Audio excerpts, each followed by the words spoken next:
Aujourd'hui, nous vous emmenons au Togo, dans la commune rurale d'Avé2, à plus de 40 km de Lomé. Ici, l'économie locale repose principalement sur l'agriculture vivrière, l'artisanat et la transformation alimentaire. Malgré les défis liés au chômage des jeunes et aux aléas climatiques, la commune est au cœur de projets visant à améliorer les infrastructures, renforcer l'autonomisation des femmes et des jeunes et promouvoir la protection de l'environnement. C'est dans ce contexte que Gadj Koujovi, responsable de l'ONG ACDIF, sociopolitologue et activiste des droits humains, mène avec passion le projet de renforcement de la participation citoyenne et de l'autonomisation des jeunes.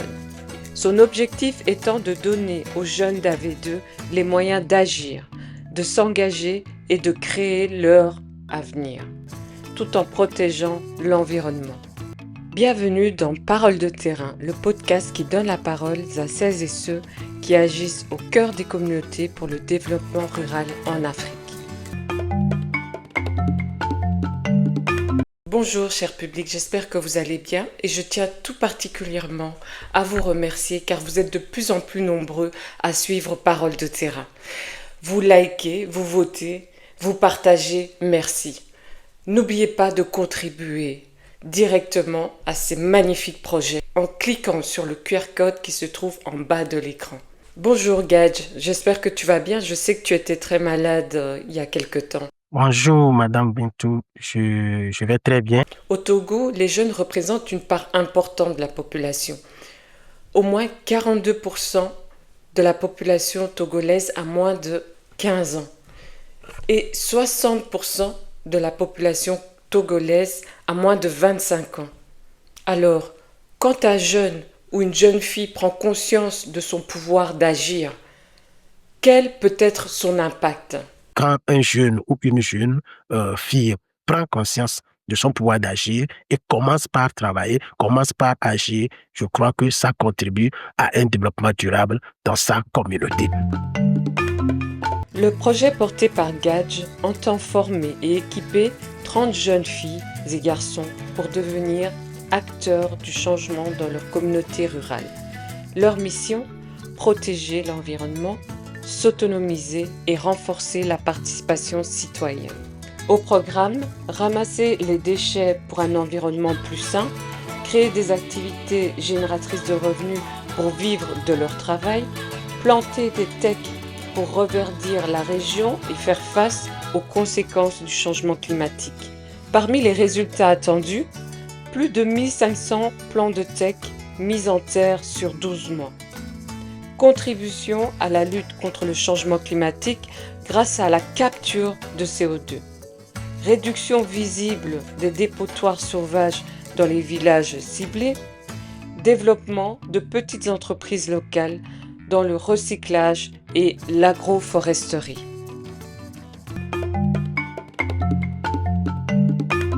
C'est un magnifique projet pour l'environnement au Togo. Mais alors, dans un monde saturé d'urgence, dans une Afrique remplie de défis structurels, peut-on croire que ramasser des déchets, planter des tecs, peut être une initiative importante et prioritaire? Oui, en fait, actuellement, dans ce 21e siècle, le monde entier est confronté à un problème lié au changement climatique.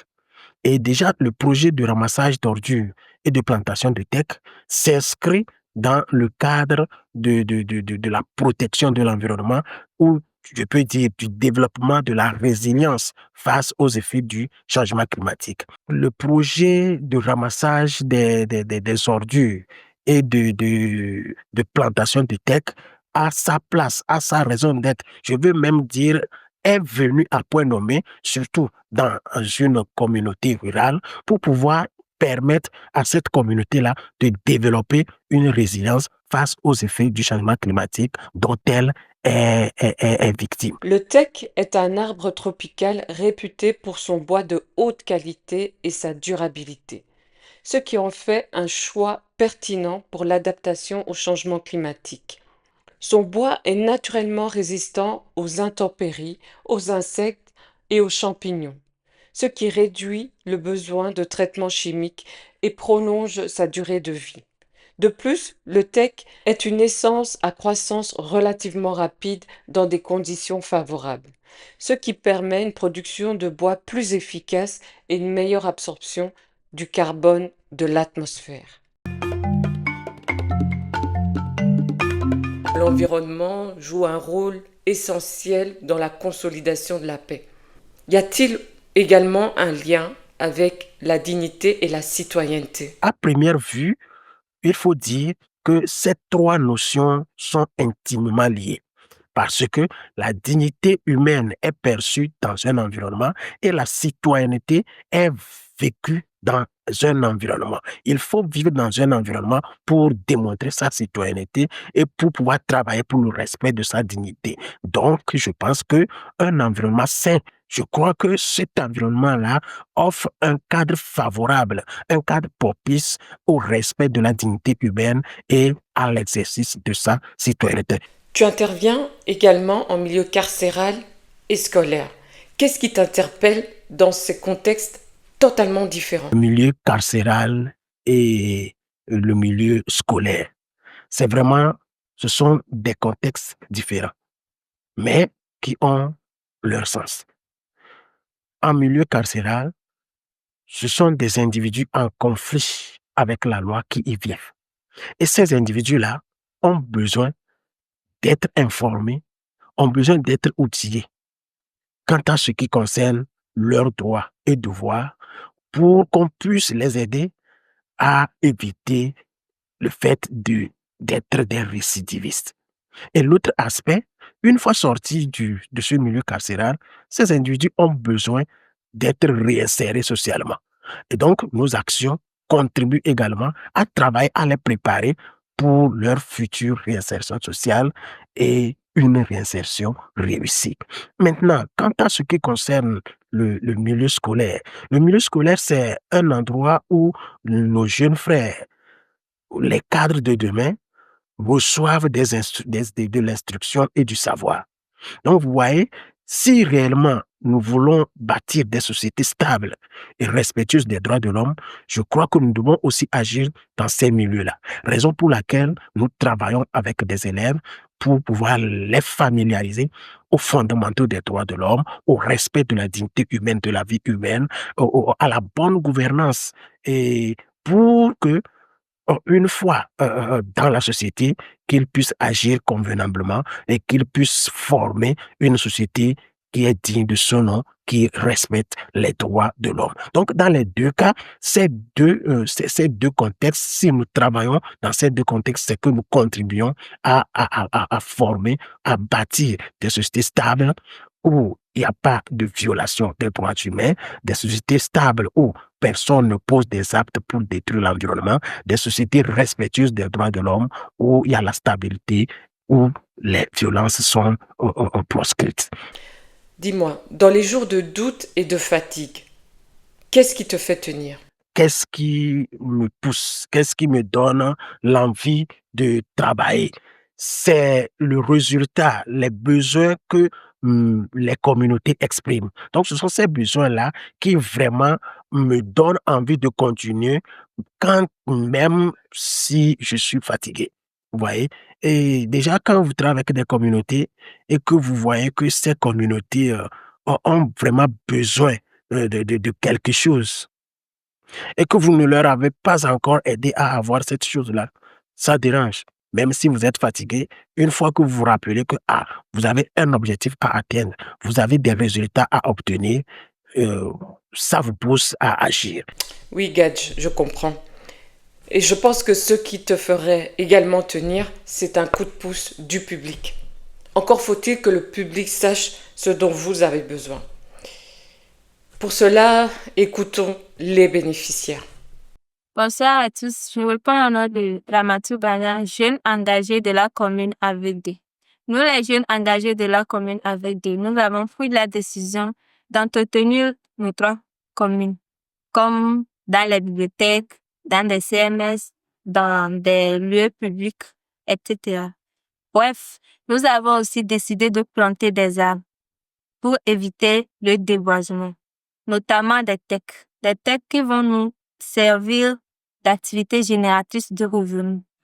C'est-à-dire, leurs pépinières vont nous servir d'avoir une activité en mai qui vont nous aider à aussi faire quelque chose et ne pas rester sans rien faire. Bon, pas seulement ça, nous avons aussi décidé de faire la collecte des déchets ménagers. Mais notre problème actuellement, c'est que nous avons des difficultés à collecter ces déchets. Après les avoir entassés, il nous faut des matériels pour les collecter. Mais nous avons des difficultés. Du coup, nous demandons de l'aide aux bonnes volontés de nous aider avec les matériels pour que nous puissions continuer notre travail dans les bonnes conditions. Merci. Gadj, nous avons beaucoup de jeunes qui regardent Paroles de terrain. Et d'ailleurs, je les remercie. Maintenant, si un jeune te regarde et se dit « je suis trop petit pour changer les choses », que lui dirais-tu ? Donc, si un jeune m'écoute actuellement, moi je lui dirais, cher jeune, tu n'es pas assez petit, il faut commencer. Quel que soit ton âge, commence à agir et tu verras des résultats concrets. Donc, j'exhorte les jeunes également, je profite pour exhorter les jeunes à beaucoup poser des actes individuels ou en communauté. Et ces petits actes ou petites actions, je crois que rassemblés vont donner de meilleurs résultats. Pourquoi faudrait-il voter pour ton projet ? Au-delà du fait que le projet contribue à protéger l'environnement, contribue à lutter contre les effets néfastes du changement climatique, le projet contribue également à autonomiser ces jeunes-là qui pilotent ce projet. Et parce que les techs plantés, les pépinières peuvent être vendues, les plantes adultes peuvent aussi être vendues, les déchets qui sont en train d'être collectés, la collecte va certainement générer des moyens pour pouvoir permettre à ces jeunes de survivre, de subvenir à leurs besoins et d'être autonomes financièrement. Merci infiniment, Gadj. Cet épisode touche à sa fin et je ne peux qu'inciter le public à voter pour ton projet. On se retrouve la semaine prochaine pour un nouvel épisode très émouvant qui mettra en avant l'incroyable force de Jean-Paul malgré son handicap. Alors je vous dis, abonnez-vous pour ne pas rater cet épisode.